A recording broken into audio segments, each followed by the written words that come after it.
22 veterans per day take their own life. I arrived in Vietnam at their 90th Replacement Center. And I didn't realize how bad of issues I was dealing with.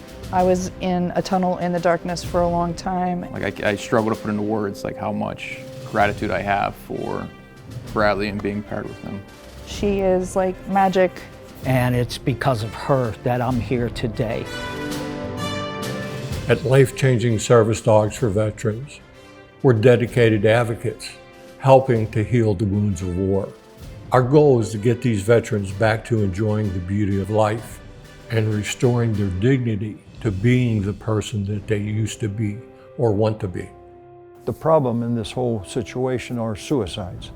So right now there's anywhere from 22 to 25 suicides a day within the veteran population.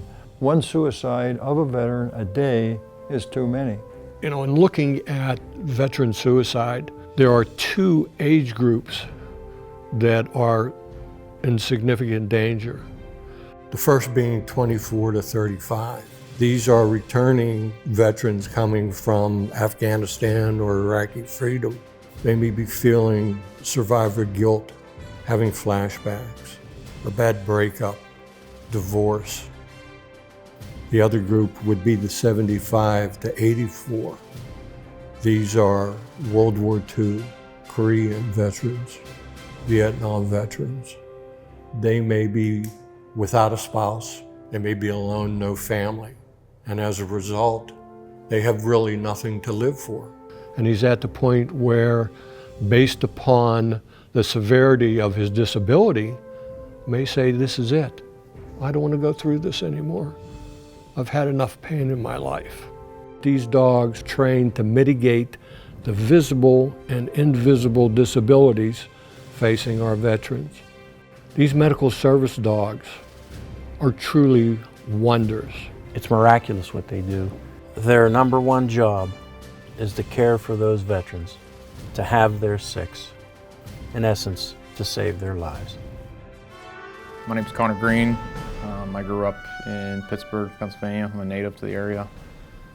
My connection to Guardian Angels and life-changing service dogs all stemmed from my time when I was at Duquesne University. When I got out of the military, 2 months after I'd been discharged, I'd moved back home. I had my first grand mal seizure.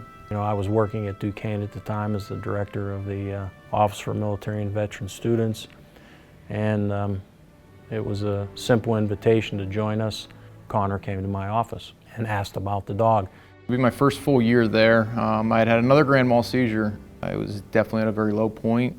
I had gotten an email from the veterans organization on campus that was run by Don Acamendo.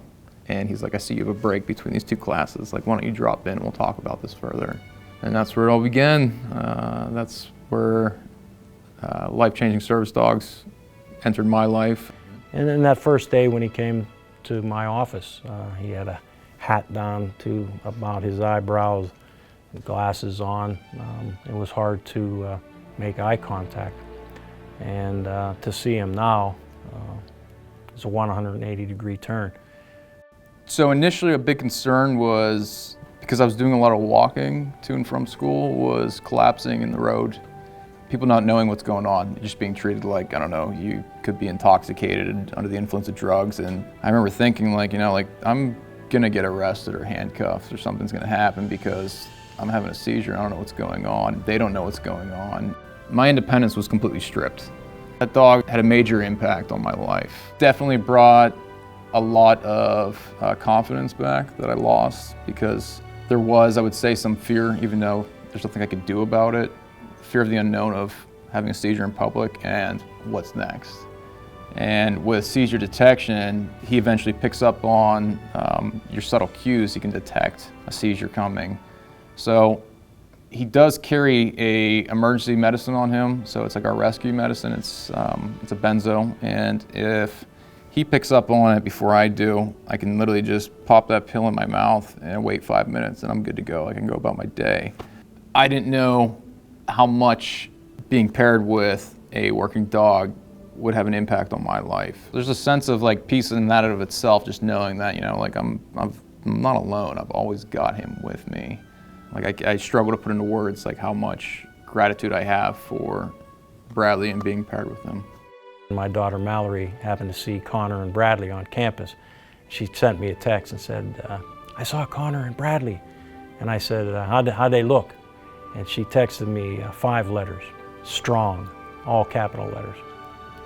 And you know, there's no greater satisfaction than knowing you've participated or helped in some way like that. I mean, that's the mission.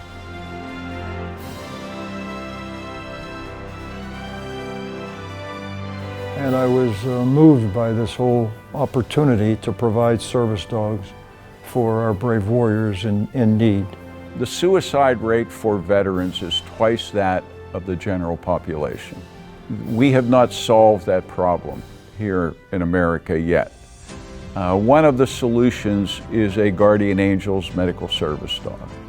Went down to Florida, met Guardian Angels medical service dogs, met the dogs that are there, a facility that raises about 50 dogs a year. Since the start of Life-Changing Service Dogs for Veterans, we've paired 30 veterans with 30 dogs, and we have enough for 30 more. We have far exceeded our goal of 22, and in fact, we have right now the ability and the funds to support more dogs than Guardian Angel Medical Service Dogs has the capacity to train in Williston, Florida. Thus the need for a new training facility, which we are helping to build right here in Western Pennsylvania. And it'll become the Northeast Regional Campus of Guardian Angel Medical Service Dogs, one of the largest of its kind in this country. With approximately 40 presently being trained in Florida, that will double when the Pittsburgh campus is up and operating. Out of 400 and some odd service dogs that have been trained by Guardian Angels and given to veterans, not one veteran has taken their own life. It's obvious that service dogs change your life and give you a new leash on life, that's for sure. In a sense, it's all in the name. Life-changing service dogs for veterans. Quite simple. And if you want to get involved in making that happen, come join us.